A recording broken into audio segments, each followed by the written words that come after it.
Good morning all of you. आज हम पढ़ेंगे प्रश्नावली 7B का 5th क्वेश्चन। क्योंकि तीन चार तो जो क्वेश्चन थे वो सारे एक जैसे लगने थे, तो आप खुद से लगाएंगे। उसमें सारे किसी में अनुपात दिया है तो बाह्यता विभाजन का लगना है, किसी में अनुपात दिया है तो अंतः विभाजन का लगना है। अब ये देखिए ये वाला कैसे लगना है। प्रश्न संख्या 5। प्रश्न संख्या 5 में लिखा है बिंदुओं 4,-1 और -2,-3 को जोड़ने वाले रेखाखंड को समत्रिभाजित करने वाले बिंदुओं के निर्देशांक ज्ञात कीजिए। लिखा है बिंदुओं 4,-1 और -2,-3 को जोड़ने वाले रेखाखंड को समत्रिभाजित करने वाले बिंदुओं के निर्देशांक ज्ञात करना है। तो देखो क्या करना है। ये है जैसे कोई रेखाखंड ए बी, तो इसके निर्देशांक आपको 4,-1 दिए हैं, इसके -2,-3 दिए हैं। अब इसे बोला इस रेखाखंड को समत्रिभाजित कर रहा है, मतलब 3 भागों में बांट रहा है। तो एक भाग हो गया ये, और दूसरा भाग हो गया ये, और तीसरा भाग हो गया ये। 1 2 3, ठीक है। समत्रिभाजित हो गया। समत्रिभाजित मतलब 3 भागों में बांटना, और 3 भागों में बांट दिया, ठीक है। अब उसने बोला है इनके मतलब इसके निर्देशांक ज्ञात करने हैं और इसके निर्देशांक ज्ञात करने। इन दोनों के निर्देशांक आपको ज्ञात करने हैं, मतलब P और Q के निर्देशांक आपको ज्ञात करने हैं। तो आप जानते हैं P जो है AB को किस अनुपात में विभाजित कर रहा है। P जो है ये P AB को किस अनुपात में विभाजित कर रहा है, 1 और ये पूरा 2। क्योंकि P यहाँ पे तो ये एक हिस्सा हो गया AB का, ये दूसरा हिस्सा हो गया। P बिंदु बीच में है तो ये AB के एक हिस्से पे है और फिर उस तरफ 2 हिस्से बच रहे हैं, तो ये 1:2 में विभाजित कर रहा है। मतलब P बिंदु AB को 1:2 में विभाजित कर रहा है, विभाजित करता है। अब P हो गया। अब Q बताओ किस अनुपात में विभाजित कर रहा है। Q देखो 1 2 और यहाँ से 1 और, तो ये 2:1 में विभाजित कर रहा है, ठीक है। समझ में आ गया। Q बिंदु जो है Q बिंदु AB को 2:1 में विभाजित करता है, ठीक है। अब हमें P के निर्देशांक ज्ञात करने, Q के अनुपात हमें P के लिए दिए हैं।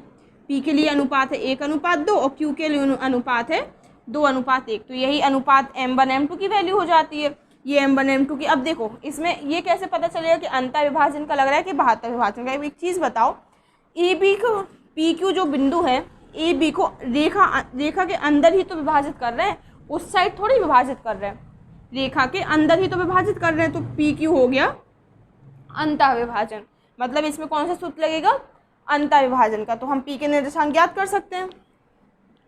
P के निर्देशांक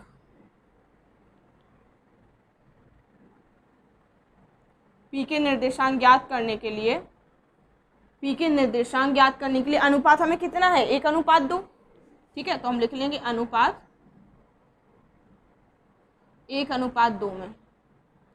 तो ये आपकी M1 हो गई, ये M2 हो गई। अब X1 Y1 X2 Y2 वही रहेंगे।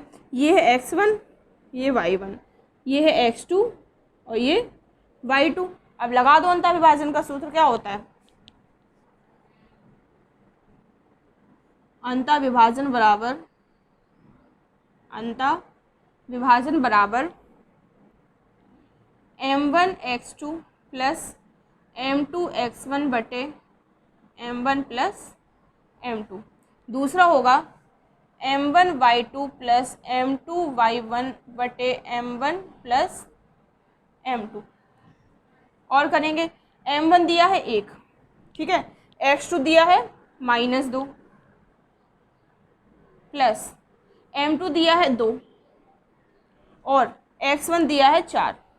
X1 कितना दिया है 4, नीचे हो जाएगा 1 + 2 कॉमा M1 तो दिया है 1 और Y2 दिया है -3।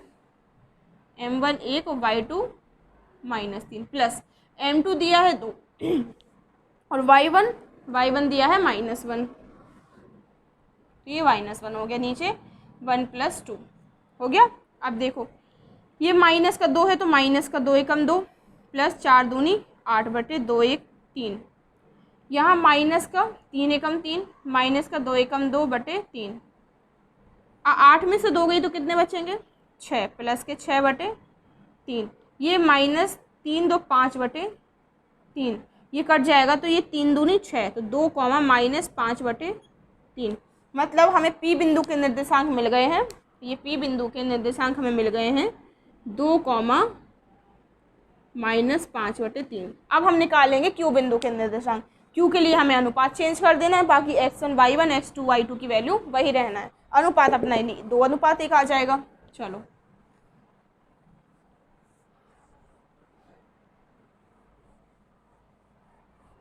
अब हम निकालेंगे Q के निर्देशांक। अनुपात है 2:1, तो ये m1 ये m2, x1 y1 x2 y2 आपके वही रहेंगे। तो हम निकालेंगे अंतर विभाजन का। इसमें भी अंदर ही तो विभाजित कर रहा है ये अंतर विभाजन। तो अंतर विभाजन सूत्र लगाएंगे वही वाला फिर से, m1 x2 plus m2 x1 बटे m1 plus m2, m1 y2 plus y2 m2 y1 बटे m1 प्लस m2।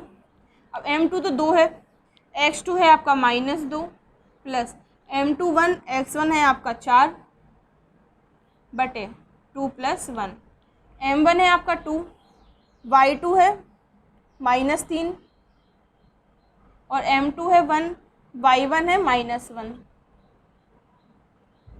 बटे 2 + 1।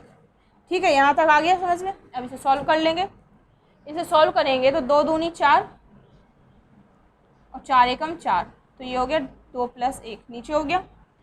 फिर 3 दूनी 6 -1 बटे 2 1 3, ये तो 0 हो गया, 4 से 4 गई तो 0 हो गया, ये -7/3 हो गया।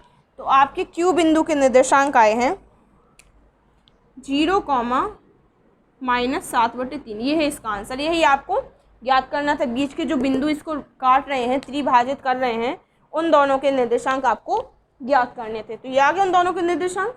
बस ऐसे ही लगाना है, जो भी ऐसे जितने भी क्वेश्चन है सारे ऐसे ही लगाना है। ठीक है, अब आगे बढ़ते हैं।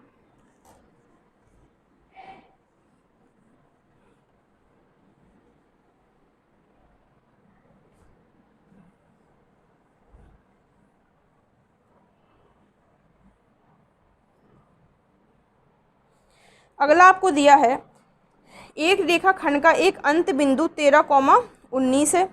यदि उसका मध्य बिंदु -9,30 हो तो दूसरे अंत बिंदु के निर्देशांक ज्ञात करने हैं। लिखा है एक रेखाखंड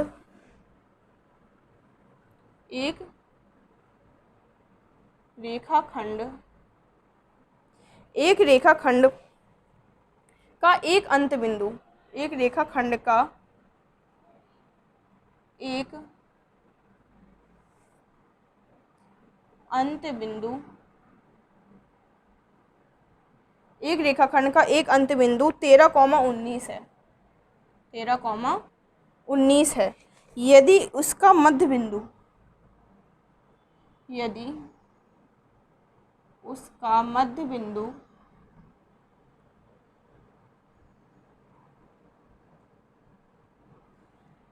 -9,30 हो तो दूसरे अंत बिंदु के निर्देशांक ज्ञात कीजिए। दूसरे अंत बिंदु के निर्देशांक ज्ञात कीजिए। ठीक है, अब देखो क्या बोल रहा है वो। उसने बोला एक अंत बिंदु। ठीक है, एक मतलब अंत बिंदु मतलब रेखा के अंत का बिंदु। ये एक अंत बिंदु हो गया, ये एक अंत बिंदु हो गया। ठीक है, अब एक आपको दिया है 13,19 और ये आपको ज्ञात करना है, तो इसको हमने x, y मान लिया। एक अंत बिंदु हमें दिया है, दूसरा ज्ञात करना है, तो उसको हमने x, y मान लिया। अब फिर लिखा है यदि उसका मध्य बिंदु P -9,30 हो, -9, 30 हो। तो दूसरा अंत बिंदु के निर्देशांक ज्ञात करने हैं, मतलब हमें एक दिया है, मध्य बिंदु दिया है और दूसरे के निर्देशांक ज्ञात करने हैं। तो हम जानते हैं मध्य बिंदु का फॉर्मूला क्या होता है। मध्य बिंदु x, y बराबर होता है x1 + x2/2 और y1 + y2/2, यही होता है। अब देखो ये है आपके कैपिटल X, कैपिटल Y, ये एक्स वाई दूसरे अंत बिंदु के निर्देशांक मतलब b के निर्देशांक ज्ञात करने हैं। तो एक्स वाई की वैल्यू हम रख देंगे, हमें दी है -9, 30। अब ये हो गया x1 y1, ये हो गया x2, ये हो गया y2, इनके भी रख देंगे। तो x1 हमारे पास है 13 प्लस x2 है हमारे पास x/2, y1 है हमारे पास 19 और y2 है y/2, इतना हो गया। अब देखो x के बराबर कर देंगे, y के बराबर कर देंगे। तो -9 बराबर 13 प्लस x/2, 9 दूनी 18 = 13 प्लस x। अब 13 को इस साइड ले जाएंगे तो -18 - 13, इसे जोड़ देंगे तो 8, 9, 10, 11 और एक हासिल तो 31, ये हो गए x के निर्देशांक। अब y के भी ऐसे ही बराबर कर देंगे तो 30 = 19 प्लस y/2, 19 प्लस y = 30 दूनी 60, तो y = 60 - 19, तो y आएगा 60 - 19 करेंगे, 10 में से 9 गई 1, 41, तो 60 - 19 क्या आया 41। तो आपके ये दूसरे अंत बिंदु के x और y के -31 और 41 आपको निर्देशांक मिल गए, यही है इसका आंसर। ऐसे निकालने हैं आपको, मध्य बिंदु के दिए थे तो मध्य बिंदु के बराबर कर दो, फिर x और y की वैल्यू आपस में बराबर कर दो, ये हो गया इसका आंसर। अब देखते हैं, आगे बढ़ते हैं।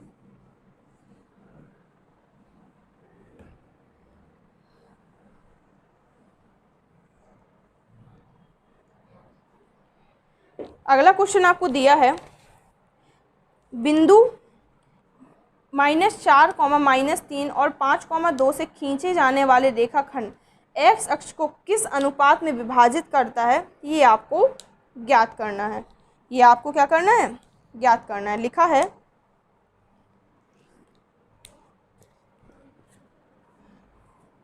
7वां क्वेश्चन, बिंदु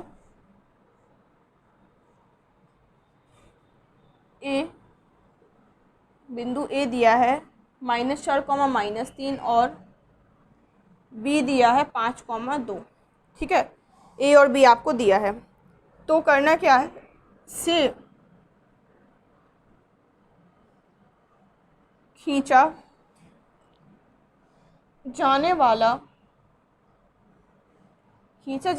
रेखाखंड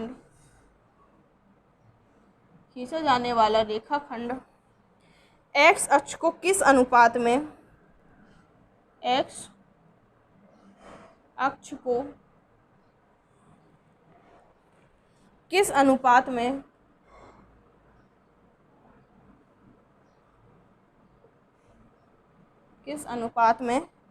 विभाजित करता है।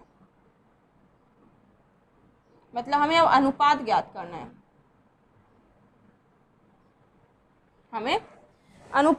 करना है, तो देखो हमें क्या दिया है, एक रेखाखंड है, एक ए एक बी, ए के निर्देशांक है -4, -3, इसके हैं 5, 2।